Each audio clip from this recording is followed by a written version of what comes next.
Il n'y a pas de consensus universel sur un modèle précis avec cette phase spécifique qui décrive l'évolution, car cela dépend du contexte.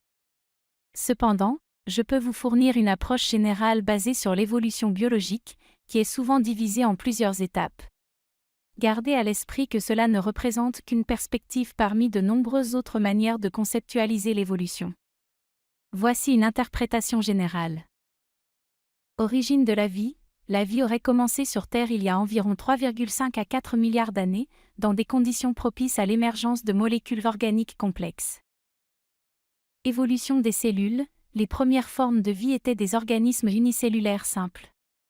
Au fil du temps, ces cellules ont évolué pour former des organismes multicellulaires plus complexes.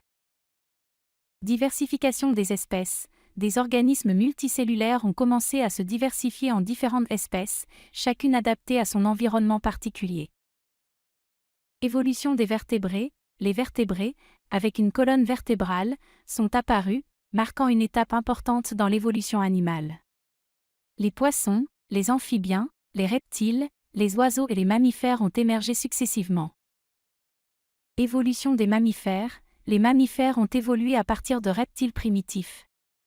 Ils ont développé des caractéristiques telles que les mamelles et la capacité de donner naissance à des jeunes vivants.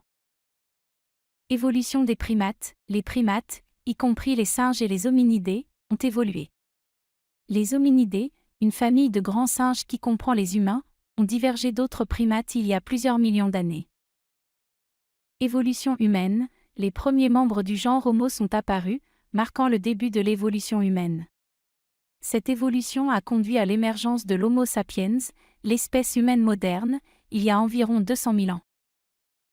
Il est important de noter que cette séquence est une simplification et que l'évolution est un processus complexe avec de nombreuses nuances et exceptions. D'autres perspectives peuvent inclure des phases telles que l'évolution des plantes, l'adaptation aux environnements spécifiques, etc. Les concepts spécifiques peuvent également varier en fonction du domaine, que ce soit la biologie, l'anthropologie ou d'autres sciences.